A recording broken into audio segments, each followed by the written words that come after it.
Hola, mi nombre es María Alejandra Meneses Giorgi y hoy les voy a hablar sobre mi proyecto especial de maestría en donde hice una búsqueda de genes candidatos en la respuesta neurogenómica de comportamientos sociales, a partir de una exhaustiva recopilación bibliográfica. Por años, muchos comportamientos han fascinado a los científicos y han sido el foco de atención de bastantes estudios. Algunos ejemplos son el cuidado parental, la comunicación, las interacciones agonísticas y las preferencias en las hembras. Sin embargo, es importante entender que estos comportamientos se deben a que hay estímulos en el ambiente que disparan las cascadas de expresión génica y que se traducen en actividad neuronal. Estas cascadas, a su vez, producen modificaciones en la actividad sináptica, en los procesos metabólicos o activan otras rutas de transcripción, lo que finalmente se traduce en los comportamientos que tanto nos han intrigado.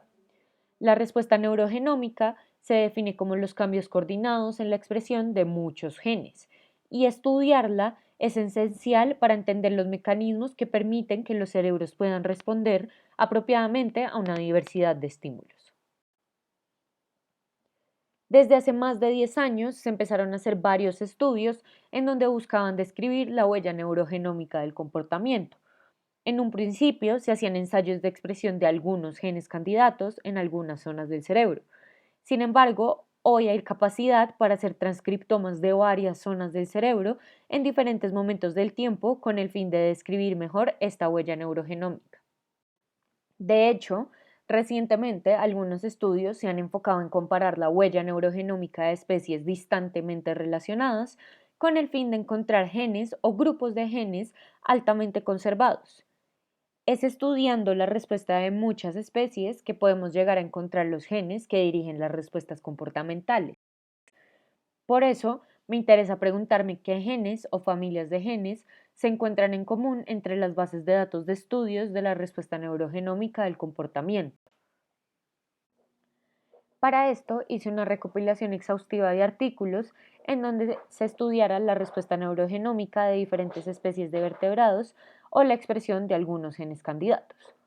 Encontré 8 artículos de comportamiento sexual, 4 de comportamiento agonístico, 4 de comportamiento social estricto, uno de aislamiento social y uno de establecimiento territorial y cuidado parental.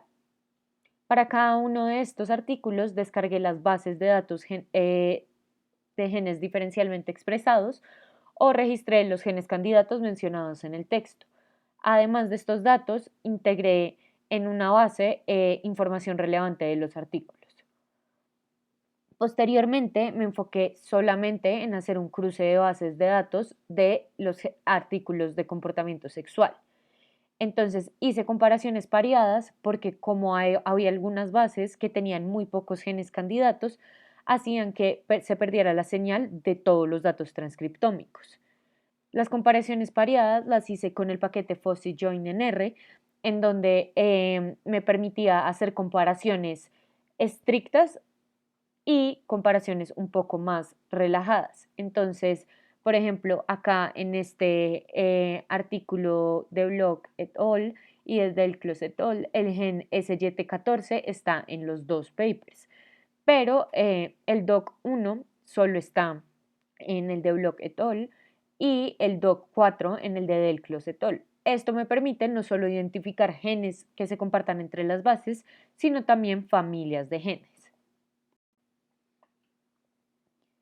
Finalmente, con los genes y las familias de genes ya identificados, realicé algunos análisis para conocer las funciones, las rutas enzimáticas y las posibles asociaciones entre las proteínas para las que codifican estos genes. Esto lo hice usando bases de datos de libre acceso como Gene Ontology, la cual se enfoca en proveer información sobre la función de los genes, Keck Pathways para analizar las rutas enzimáticas en las que se encuentran involucrados los genes, y String, la cual unifica información sobre interacciones entre proteínas reportadas en la literatura. Encontré 10 bases en total, de las cuales 8 eran en diferentes especies de peces y una era en una especie de aves.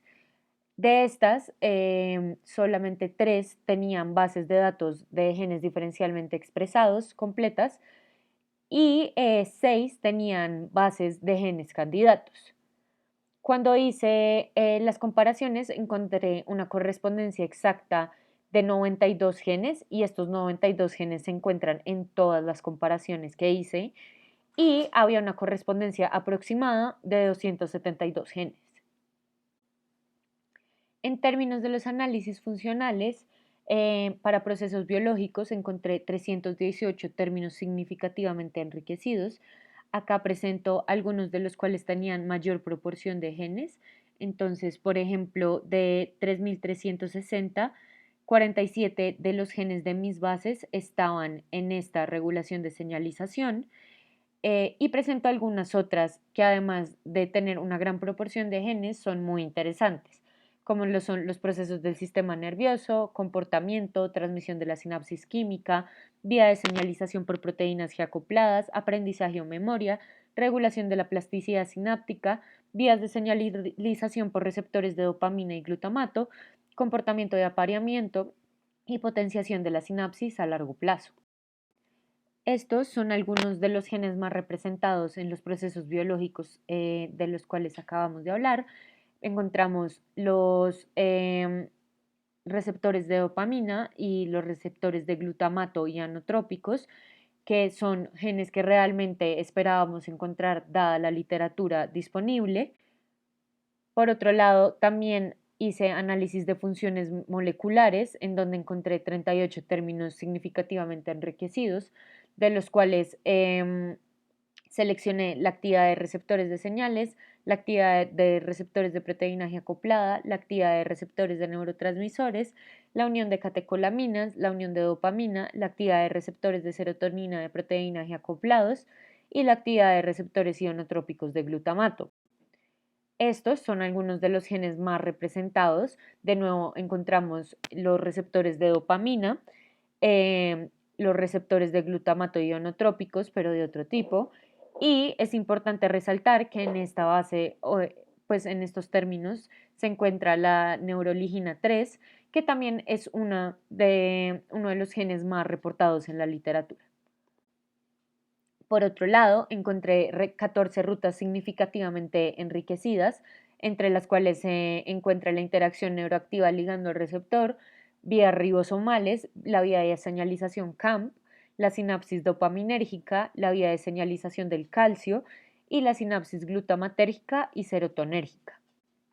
Estos son algunos de los genes más representados en las vías. De nuevo encontramos los receptores de dopamina, los de glutamato, de ambos tipos, y también encontramos este adrenoreceptor que también se reporta muchísimo en la literatura. Por último, las redes de asociación de proteínas nos muestran dos clústeres que se agrupan bastante bien. Uno es este, en donde se encuentran todos los genes ribosomales, y otro es este, en donde encontramos varios de los genes de los cuales acabamos de hablar. Entonces, por acá a la neuroligina, pero también encontramos a los receptores de glutamato de ambos tipos y los receptores de dopamina. A manera de conclusión, encontré varios genes de los cuales se había hablado en la literatura, lo cual es una manera de corroborar que estos genes tienen una importancia inclusive al comparar especies lejanamente emparentadas. También algo muy interesante es que además de encontrar conexiones entre estos genes, también encontré conexiones entre otros genes que, de los cuales se habla poco en la literatura, pero que también están reportadas en varias bases. Esto nos puede indicar que tal vez hay una coexpresión importante que de pronto vale la pena estudiar. Sin embargo, esto no lo vamos a poder saber hasta que hagamos un análisis más completo con todas las bases que recopilé en un principio. Muchísimas gracias por su tiempo y su atención.